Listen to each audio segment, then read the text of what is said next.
One more time, let's give God a beautiful, beautiful Thanksgiving. It was last week that we celebrate our 33rd anniversary. It's been a while. Hallelujah. If you have your Bibles, I'd like you to open your Bible now in the book of Deuteronomy, chapter 15, verses 4 to 6. We come to the house of God not to be religious, but to love Him and hear from His word. Deuteronomy 15, 4 to 6. However, there should be no poor among you, for in the land the Lord your God is giving you to possess as your inheritance, He will richly bless you. What will God do? Richly bless you. If only you fully obey the Lord your God and are careful to follow all these commands I am giving you today. For the Lord your God will bless you as He has promised, and you will lend to many nations, but will borrow from none. You will rule over many nations, but none will rule over you. Our Heavenly Father, we thank you that you are our God, that you have a purpose for our lives. You don't just exist for nothing, but you have given us direction. And Lord, as we study your word, allow us to understand your will more and more, that we can glorify you and our lives will all be changed. Father, we thank you and we give you back all the glory as you use me to teach your word, and that your people will receive the Holy Spirit's touch. We thank you for this moment of study in Jesus' name.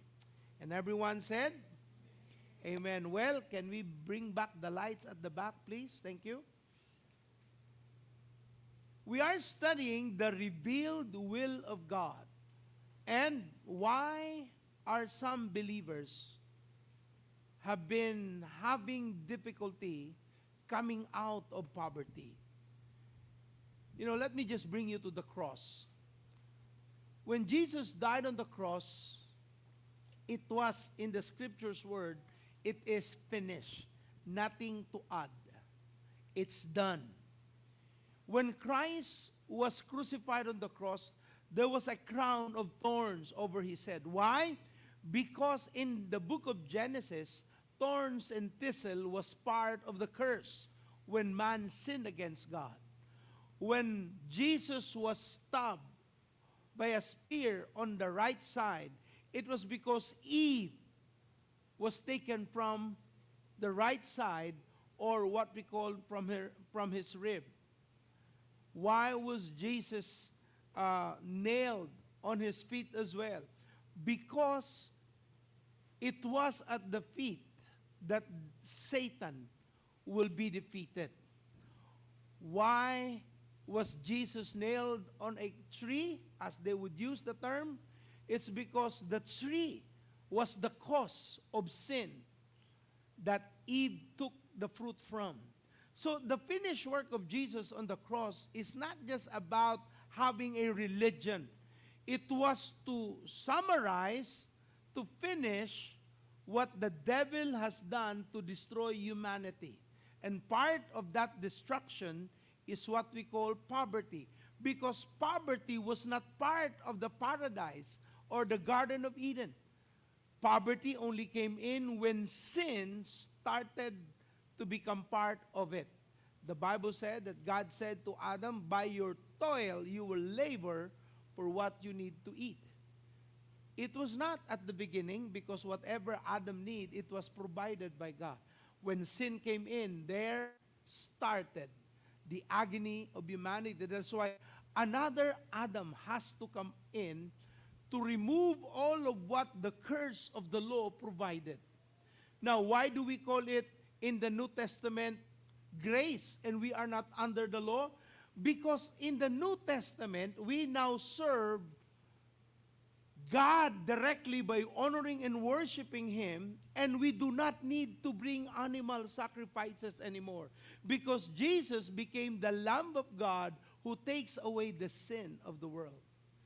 That's why it's called grace. Has nothing to do with tithes and offerings. It has got to do with your heart in honoring the Lord. And that is why when Christ died on the cross, it was to clarify what the devil has done has no more room for your spirituality because Christ has given us access to it. But the Bible still said in John 8:32, the truth will set you free. You've got to know the truth.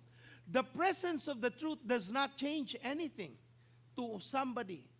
But when you know the truth personally and you have an encounter with the truth, which is the Word, then the Bible says it will set you free. In the book of Deuteronomy 15, we find the desire, the will, the heart of God for His people. He said, let there be no poor among you. In His plan, in His desire, in His children, no good father, no good mother would want their children to suffer poverty. But because of sin, it has become part, and some parents acknowledge that they have been born poor, they will die poor. And we keep telling you, it's okay to know the Lord, that you are poor, but when you begin to live for God, your poverty must change, because God will teach you how to get out of poverty and begin to live in His blessings and promises. So let's kind of review a little bit. We have learned and studied the heart of God for the poor. We have learned that God provided what we call a year of canceling debts so that no Israelite, no believer of God will remain in poverty. Second, He provided what we call the Jubilee year. In every 50th year, they will return all the properties that has been sold to them, to their co-Israelite, and that no property will remain to the other party. But when it is not theirs, they bought it because of whatever happened in the Jubilee year. The Bible provided that no Jew will remain poor, and they will return the properties that has been taken from them. Thirdly, we have learned that there is a plan of God for redemption. If you are a Jew and you own someone something, you loan something from them, you have to be able to redeem them, because God does not want you to remain on that condition. Fourthly, we have learned that God commanded us to take care of the poor. The heart of God reveals that the poverty is not something that would make God happy. It's not pleasing to the Lord. When someone needed food and he could not eat, it's not pleasing to God. When someone needed a light but could not have a light because they don't have funds to pay for their electric bill, it's not pleasing to the Lord. And that's why God says you take care of the poor. And then we also learned that God protected the poor. Anybody who has been poor and no one to protect them, the Lord made a promise that I will be their father. I will be their protector. And then we also have learned, a week after that, causes of poverty. Why do people end up poor?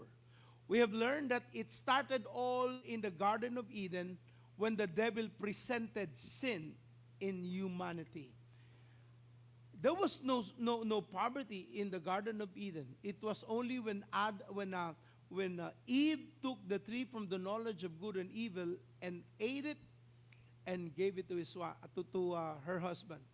By the way, if you make a study, I was fascinated by the fact that God began to remind them of what happened when Adam began to taste the forbidden fruit. When Eve took hold of it, when she ate it, nothing much. But when Adam ate it, things begin to change. Because the responsibility was given to man. Man heard from God. Man was supposed to teach the women or the woman, his wife. But then instead of teaching his wife, making a stand on the word, he just followed his wife, and they ended up sinning against God. So things begin to change. So the devil's idea is to bring poverty, suffering, pain in the Garden of Eden. That's why God has to remove Adam and Eve in the garden, because in the garden of God, there would be no pain and no suffering. We also learned that this sin was an introduction to disobedience. Because of what the devil did, man begin to disobey God. Man begin to think that their ideas are better than God, that they can be like God. That's what the devil would want humanity to think. That's why there is anarchy. You don't follow rules. You don't follow system because you have your own rule. And others just simply don't want to follow a system of governance because they want to do their own thing. And then, because of that sin, curse became part of the consequence of our lives. Poverty was not God's idea for us to live with. It was the devil's thought that brought it so that we would suffer. Now, New Testament comes, Paul speaks, and he said, do not follow the pattern of this world, but be transformed by the renewing of the mind. That means your mind has been following a certain pattern, and God said you cannot continue on that. That has to change because God has another way. The devil taught us to live sinfully. The devil taught us you have your own right, and you have forgotten that you always have a choice to follow what is good or to follow what is bad. As far as God is concerned, He does not want men to go through the process of pain, disobedience, and suffering because of what the devil introduced.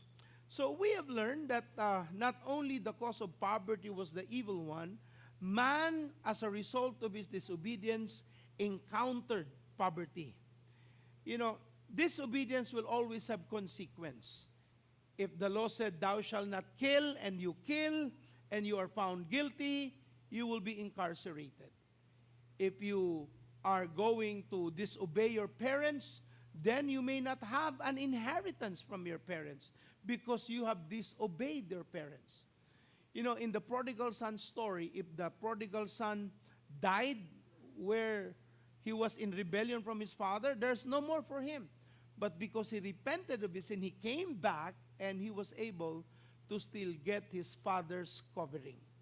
So we can find in the Old Testament down to the New Testaments of a lot of people's perspective on living their own lives. In fact, in the book of Judges, in our devotion, you will find that there is a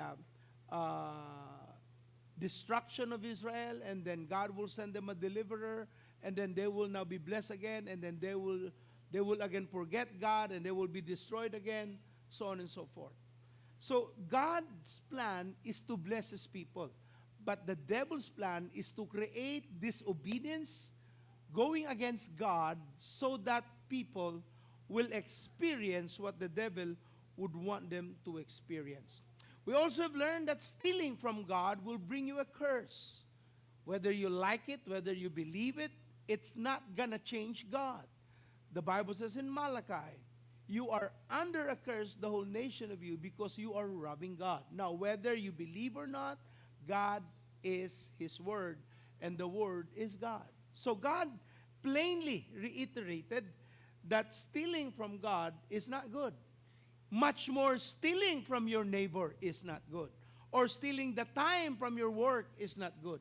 Instead of working in the office, you're doing Facebook, TikTok,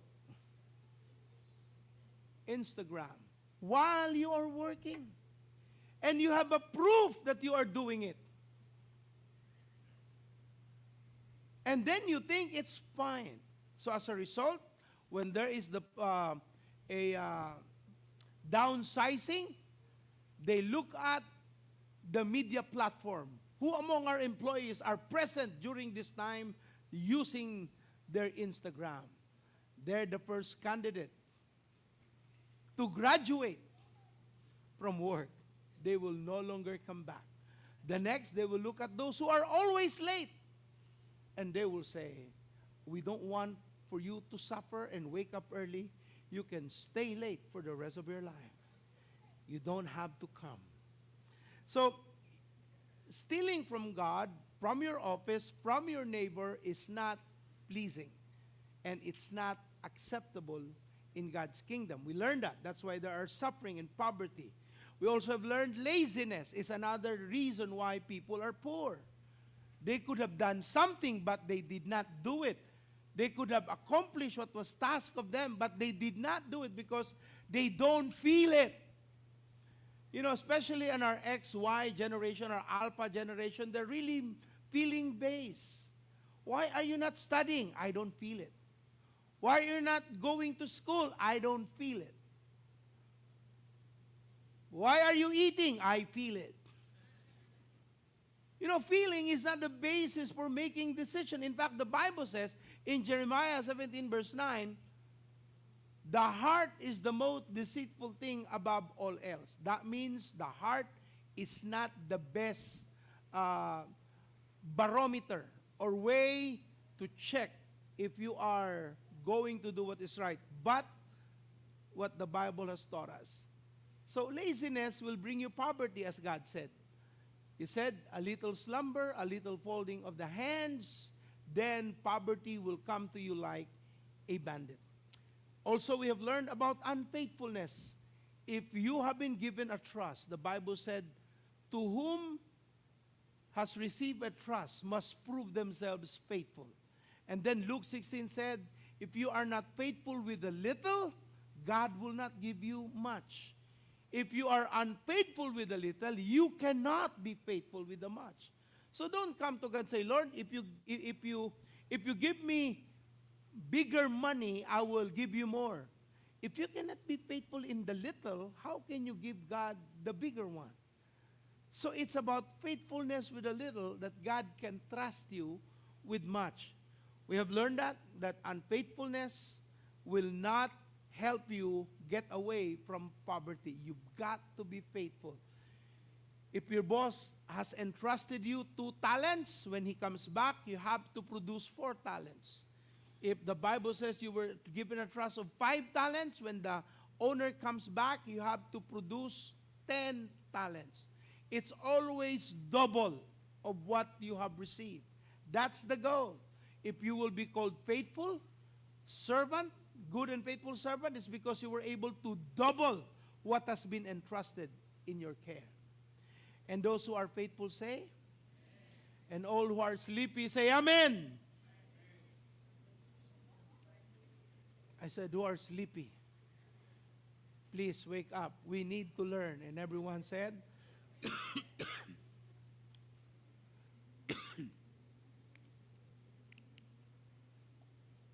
and number 6, it's about our poor mentality. We don't think right. We just think whatsoever. No CEO think whatsoever. No owner of a company just do whatsoever. They plan, they think through, they process, and then estimate what's the end result. Pay the price so that they would be able to commit to a certain amount of sacrifice in order to achieve its reward. So as far as the Bible is concerned, poor mentality doesn't help a believer. That's why the Bible says, do not conform to the pattern of the world, but be transformed by the renewing of your mind. There is a renewing of the mind. In fact, the word there is metamorpho, a transformation from the inside out. Why? Because it has to come from the inside in order for it to be lasting. Let's think about this time. We'll talk about practicality of all of this. I'll be so practical because I want us to understand what God really would like us to do. Let's talk about indebtedness. Sabi ni Isaiah, papagkautang. You know, Filipinos, we have been under the influence of the Spaniards. Now, for whatever reason, God has given us that, submission unto for 400 plus years. God knows why. But there are things that are good that we have gotten from them, and there are also bad things, including the attitude of getting into debt or the manyana habits. Bayri na imong utang kana kay kwarta, unya na. And these things begin to mount like a super magnitude that you can no longer accommodate. So let's begin to talk about indebtedness. Now, there is what we call good debt and bad debt. Maayo nga utang ug dautan nga utang. What is a good debt? A good debt is you got money so that that money will earn you, and that money you earn, that money you loaned will pay for its own through a business enterprise, through an activity that will bring you more. So good debt is a money you loan that will bring you more money that will pay on its own. The money you earn on that loan will pay for itself. So that's a good debt. It's not a problem. That's what businesses are doing. We call it OPM, other people's money. And with an OPM, you don't have to shell out your own funds. You use the money of others to start a business, and that business will pay the loan and bring you profit. So let's begin to think about good debt. Good debt, debt is not totally bad, except that when you don't know the purpose of getting a loan. But when you're a banker, you understand the cost of money and the interest you can earn from it. That's why bankers would want you to loan. Well, the primary reason is for you to earn a living, and hopefully you can pay up your debts, and that you both will have a win-win situation. But to many of us Filipinos, the loan what we need and the loan that we're thinking is not for business. It's for consumerism. It's for buying Nike, for buying Adidas, for buying chicken curry, for buying shoes, for buying shirt, for buying needs. You see, that is not a good sign, because you're using money or credit to satisfy a need that's not bringing money to you. Robert Kiyosaki, a well-known author in the world now, taught us very simple truth. Asset, anything, human being or a thing, an asset, human being or thing, is going to put money in your pocket. Liability, by his definition, is what that takes money out of your wallet. So when you buy an iPhone, the latest, iPhone 38, panahon, you bought that using utang. You don't even have the money yet, but you're thinking someday you can get money. And what do you use for the iPhone 38? For liking pictures. Like. Angry emoticon. Does that make you richer? No. That only brings you to more debts. Kaning mga Cebuano, lahi punta. Bahalang pobre basta hilas. Ambot na lang. Bahalag, wa mi kwarta basta naka Nike, Why? That's a brain idea that has to change. Ing na imong tapad, kaniadto to. So, good debt are debts that will make more money for you. Bad debts are money you cannot pay. So if you don't understand how money works, don't loan.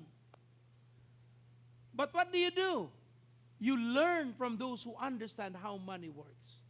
That's why we are taught to work and work hard and work smart, work effective, work efficient. Why? Because that is the foundation of earning a living, and one day when you are trustworthy, God will give you your own blessing. Others would want a nicey car, a good car. Well, it's good for as long as it serves its purpose. For as long as it guarantees that that purpose of the car will bring about what you have desired to happen, the blessing that will be produced out of that loan of the car. So when we talk about bad debts, they are non-essential goods. You can live without. Kitsa sa inyo ni kauna og mais o nakakauna og mais nga bugas. Pila ang kilo karon sa ganador? Ha? Tagpila? 65, 60. Ako na i-promote no, I buy Jaguar na rice. Tabuan na ako paliton. Very, very good. Better than ganador and cheaper. The reason is cheaper than ganador.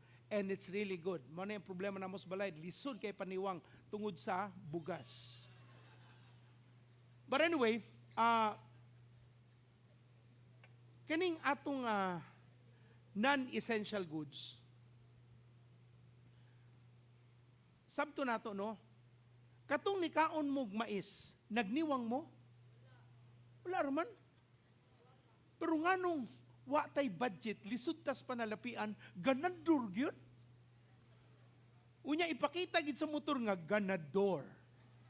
Usahay magdaganador nga sako nya butangan og mais sa sulod para ganador lang gyapon. Hilas ra gid ta, grabe. Now, the whole point of our work in this material, in the word of the Lord, is that to change the way we think. Kung wala pa antos usa, kung naana usa pa kamuhilas. Kung wa pa antos ra gyud igsoon, di lagi ta mamatay.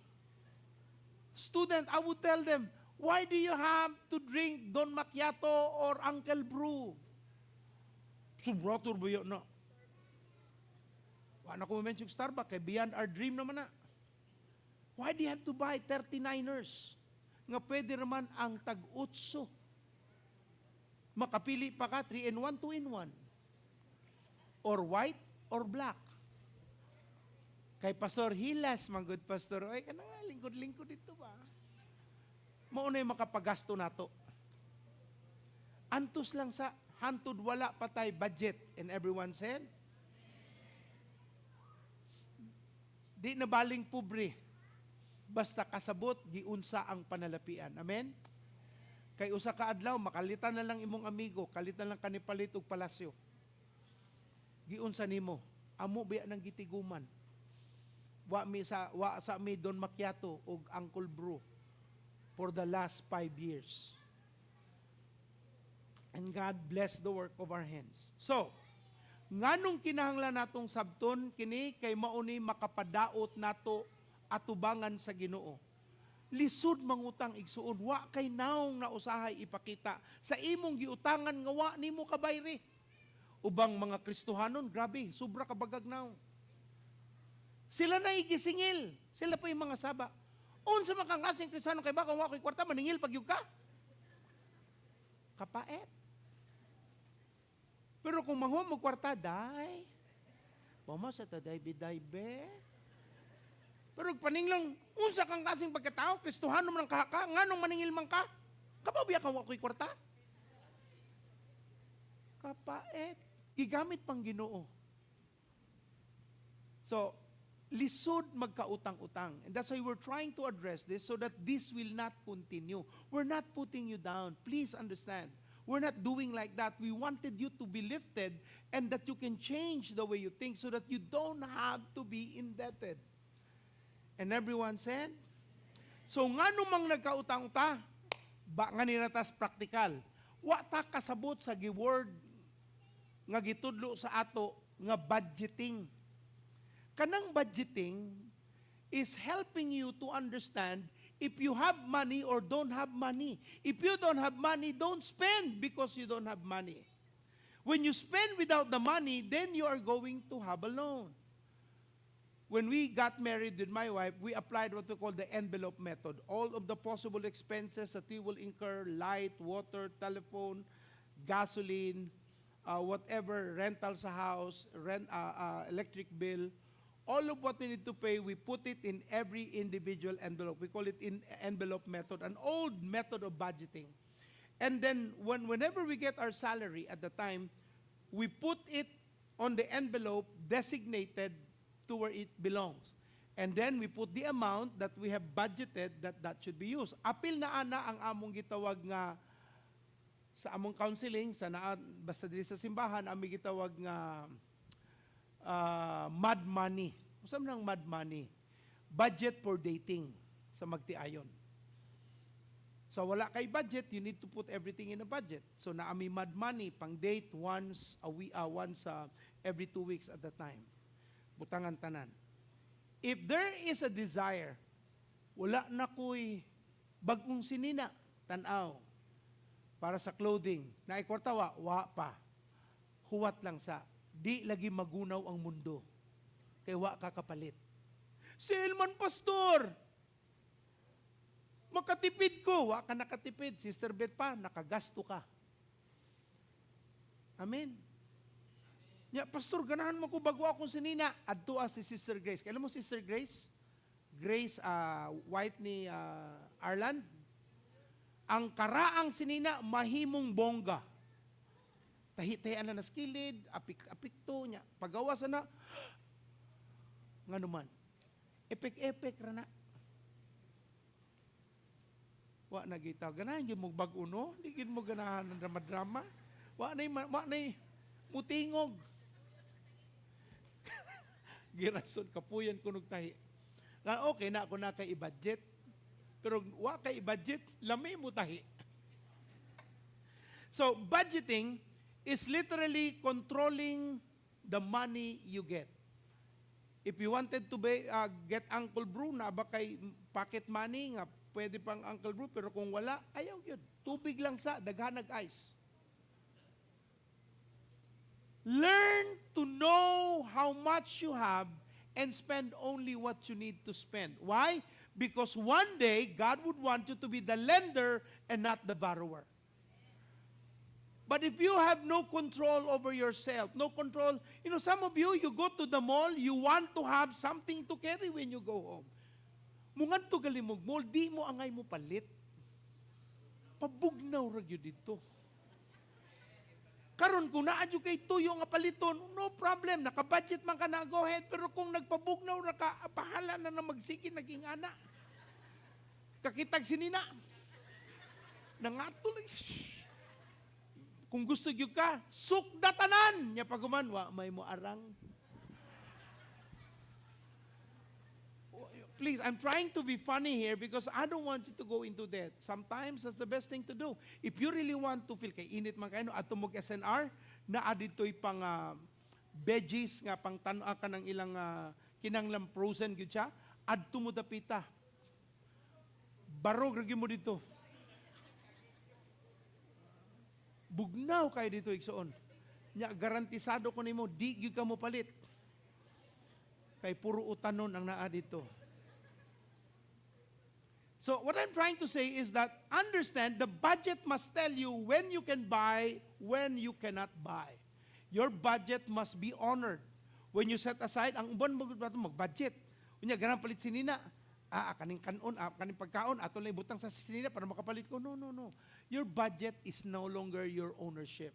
When you set up an amount on that budget, you don't touch it, and that budget will only be used for that. If you have savings on that, then put it wherever you want. Savings, project, or whatever you needed to do in the future. But please set up a budget. And everyone who don't have a budget, say,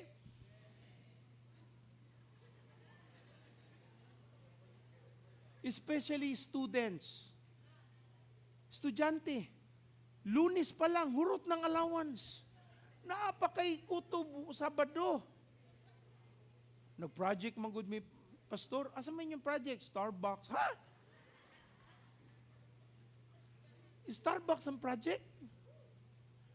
Igsoon, it's really about how you plan and how you would like to end up. Our problem, you know why we don't budget, why we don't really think of it?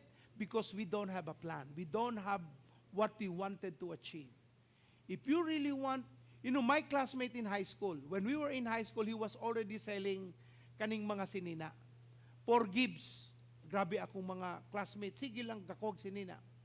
Nagkita mi sa reunion.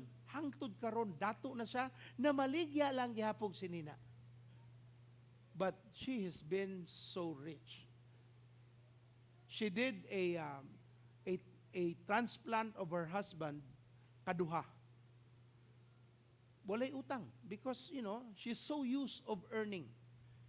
She's not used on expending just for nothing. I share that with you so that you can reconsider, because you can change your life. Your life can literally change overnight if you begin to control the money the Lord is entrusting in your hand. And everyone said, ang kaon sa karinderya ug kaon sa tindahan sa mall, pareho rang busuga. Lahi lag ambience. There was a time kami ni Brother Arlan, nangaomi diri sa luyo sa Marco Polo. Kanang gamay nga tindahan. Pero balik-balik ko na namo, nga naman, lami kaayo. Lami gid yan sudan. Unya ang nakalami, libre ang sabaw. Kung wa kay kwarta, pilang sabaw, libre. Kanon, tag 15. Ang pagod, libre. Pagod lang. Tubig, libre. Soft drinks, 20. Tubig lang. Lami gid siya.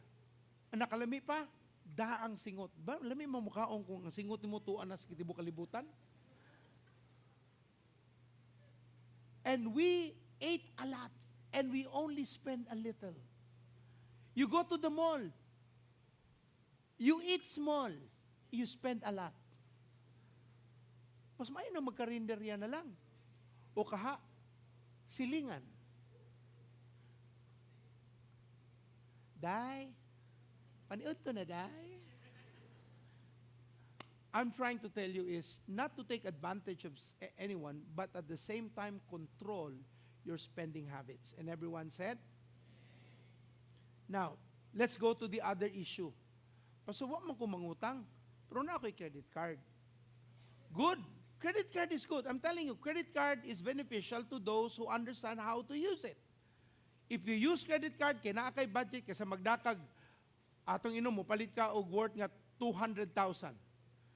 Magdakag 200, yung anak ka baga, naglakaw-lakaw ka, makidnap ka, kung makabantay sila.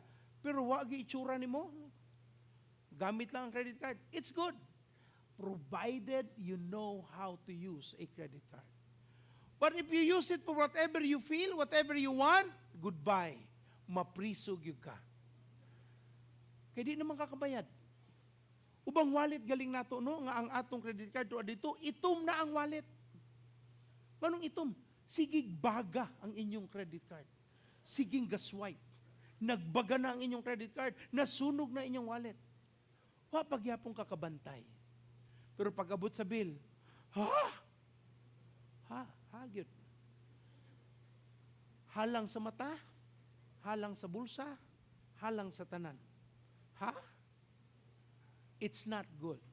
And that is why, if there would be usage for credit card purposes, make sure nga naa kay budget before you buy anything with a credit. In other words, na ang kwarta, di lang ka mo gamit.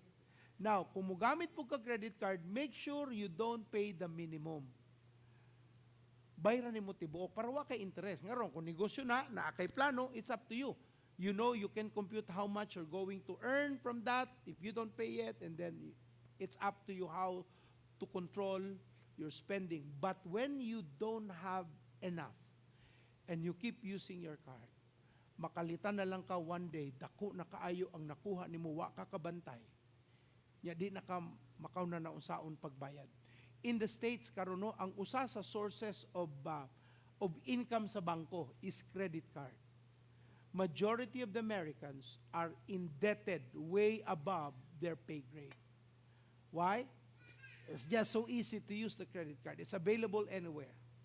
It's good that you can use that, provided you understand the responsibility that will require when you use a credit card. Ug tanang nalubong sa ayaw na lang. Malansang ko ani. So, please control your spending. Put a budget. Do not just spend without looking at your budget. Do not spend when you don't have the money for it. Make it a rule. Make it a rule. Do we have money for that? No. Don't buy it. Well, ang atong silingan, kapalit mag-washing machine. Mupalit po daay mo. Nga perting initas panahon. Gamay lang nga laba, uga dayon.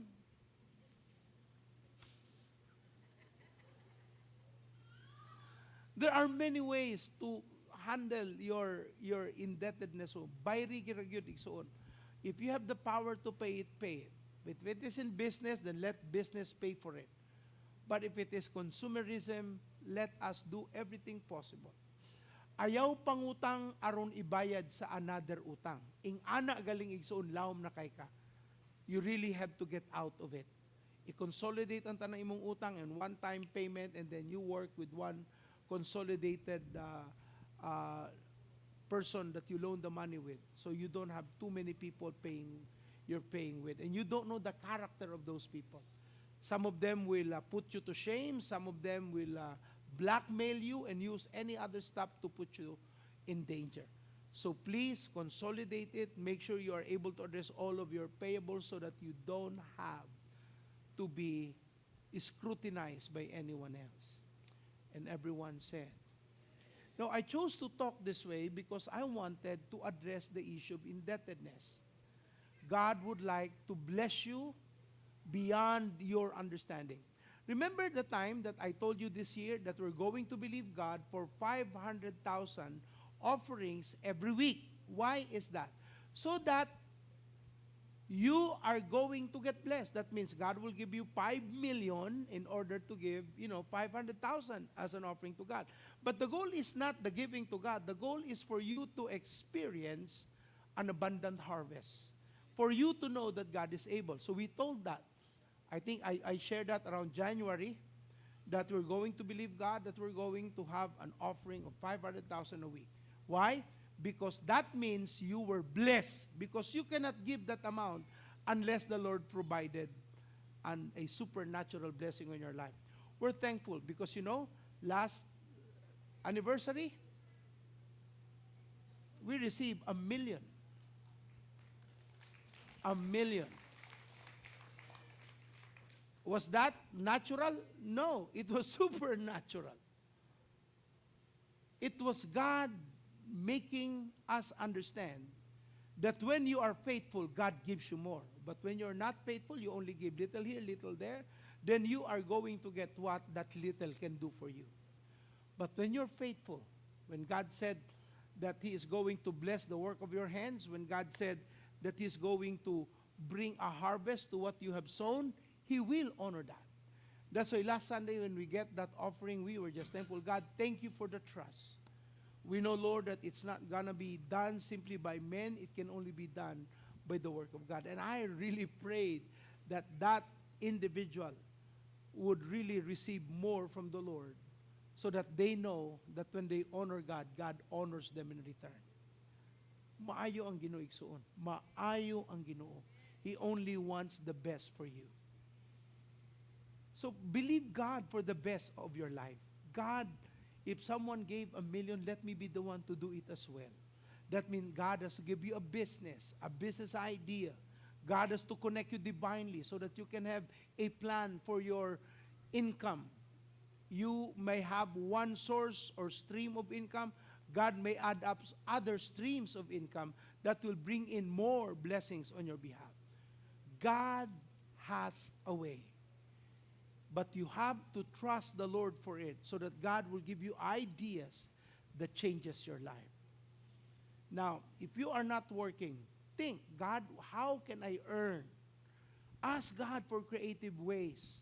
Right now, online, the media platform is available for you. It's a big market. Learn from someone who's earning from it. But don't just stay at home and do nothing. Let your time be converted to cash. Let your ability be translated into productivity on your behalf.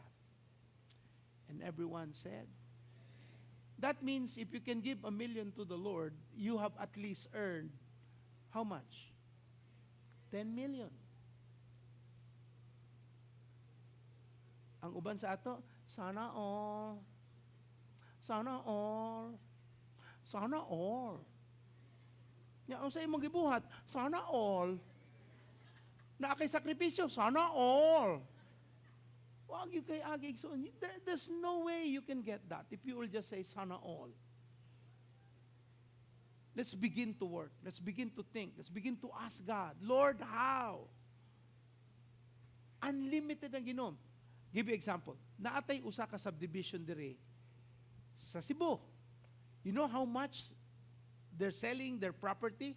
At 118, 150 million per house.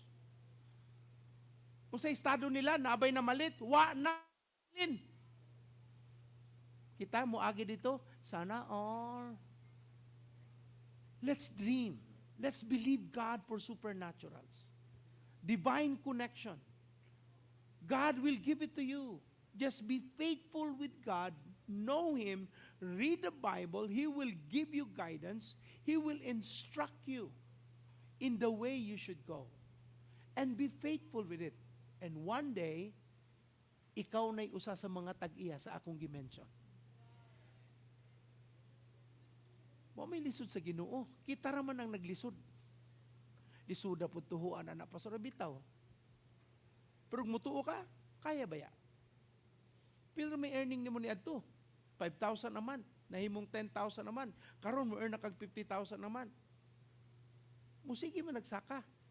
Basta matinud-anon ra kita.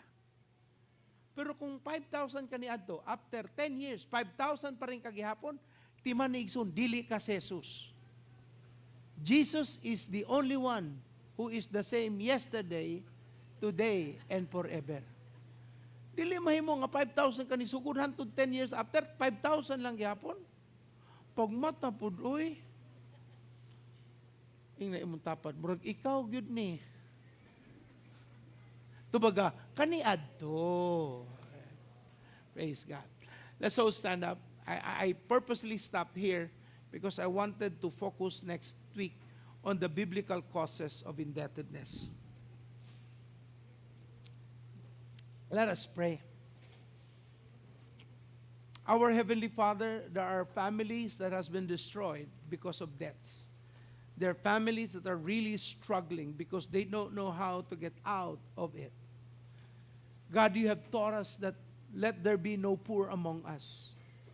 You have revealed your will that there are ways that we can get out of that. In fact, the nation of Israel, Lord, didn't stay slave. When they went to the promised land, they became owners of their own land. So Lord, today we draw near to you and ask, you help us. If you need God to work in your life, you haven't given your life to Jesus. Jesus is not the Lord over your life. You know Him, but He is not the Lord. You are still the Lord over your life. If that is you, I'd like you to just raise your hand and say, God, I want you now to be the Lord over my life. Just raise it up, because that is the beginning of God communing, talking to you. Just raise your hand. Thank you for those hands. Who else? You want Jesus to start your life with Him, and He can guide you, bless you. And if you have raised your hand, I'll also be praying one time. You're starting the Lord to become Lord over your life, and I'll be praying for debts to be dissolved, debts to be canceled, debts that will stir you up to think of creative ways, that God will give you ideas that no one else can think of. If you're that person, I'd like you to come up here. You are now surrendering your life to the Lord, and you want Jesus to give you ideas how to get out of it. Just come here in the front. We need God. We need God. We just need God. It cannot just be a man's idea. It cannot just be your strength. God has to be in the middle of it. God has to work through our lives. Just come. We'll give you this time. We're going to pray. We're going to ask the Lord's guidance. This is about changing our lives. This is about being transformed by the Word of God.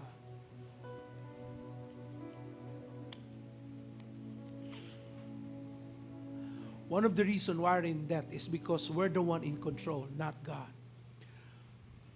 We would like God to start controlling our lives rather than our lives controlling ourselves. Anyone else? We need to surrender our lives to the Lord. Let there be no sin that will take you away from God's goodness. Let there be no direct disobedience from God. You know God is already telling you what you need to do, and you're fighting it. Allow the Lord to help you change that direction. I cannot change you. God is the only one who can change you. But when we surrender our lives to the Lord, that's the first step to a recognition of His ability for you. I'd like you to raise your hand to the Lord and say this with me, Lord Jesus. I'm so sorry. I have done it my own way. Forgive me. Please forgive me. I want to change my life. I want you to lord over me. I want your wisdom, your knowledge, your understanding to change my future. I want you to move in my life. Beginning today, I ask you, Lord, to be the Lord, literally Lord over me, and that you will speak to me and guide me every step of the way. Lord, help me to correct my relationships, to put it right, and that you will be happy. You will be pleased with the way I live my life. And I know you will help me to put things in order so that you will be praised.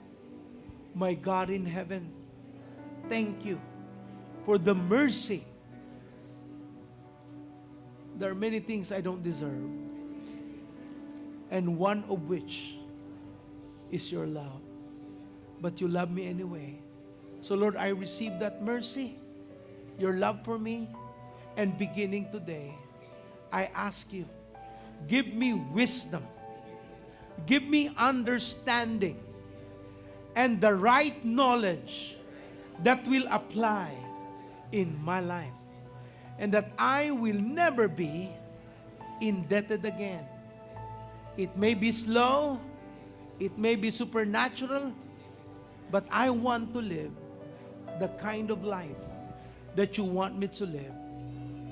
Lord, I surrender all my indebtedness and the reason why I'm in debt. And I ask you, give me a decisive mind not to go over again and go back to the same condition. Give me your creative ideas on how to answer all this and pay it and be the one to bless others and help them to grow as well, like how you will help me. Father, I thank you for your love will not fail, and your promise will not return to you empty or void. I surrender my life, beginning today, my way of thinking, my judgment, my decision making will be based on the will of God and the directives of the Lord upon me. I give you all of the glory. I give you all the praise. In Jesus' name. And everyone said, let's give God a wonderful praise. Wrap me in your arms. Let's just sing this and thank God for His love for us. Stay there for a while. Just worship Him. Oh, we give you praise. Take me to the place, To the secret place where I can be with you. You can make me like you. Wrap me in your arms. Wrap me in your arms. Wrap me in your arms. Father, you know them by heart. Nothing is hidden before you. Just take me to wrap your that arms around them, place, God. Give them the that sense of security that they need. where I can be with you. You can make me like you. Wrap me in your arms. Wrap me in your arms. Wrap me in your arms. Sing it from your heart. Take me to that place, Lord, to that secret place where I can be with you. You can make me like you. Wrap me in your arms. Wrap me in your arms. Wrap me in your arms.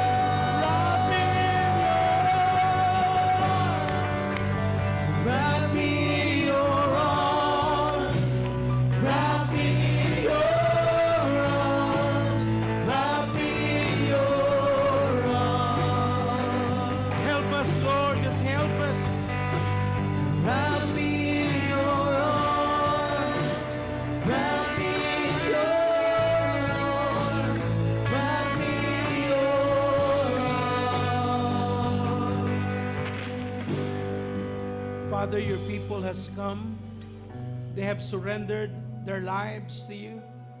They have surrendered their decision making to you. Now we ask you, Holy Spirit, that you help them. Lord, allow them to experience when they read the Bible, they will hear you clearly and they would know what to give up and what to pursue. And that they would have a clear discretion of what is good and what is right, and that they will choose what glorifies you. I lift them up all to you, those who are here in front, asking for your wisdom and guidance. Lord, let them find that you are able to meet every need, for you are faithful in our lives. We give you honor, we give you praise. In Jesus' name. Amen. Let's give God a wonderful praise. And you can be seated. Thank you. Our God is good. Amen. You can be all seated. You know, I don't know you on how things are, but the Bible made a promise that nothing and no one is hidden in God's eyes. So there should be no doubt in our hearts and mind, our God is able to meet every need. Amen? Karon utangan pa ka, usa ka adlaw ikaw nay mo pautang. Amen? Again, we're not here to put anyone down. We're here to change your life the way God would like it to be changed. Let's give God all the glory and the honor right now. Just give Him all the praise. Father, we thank you for the word. We thank you, Lord. Seal it in our hearts, and it will not leave us, and that we will apply your word in Jesus.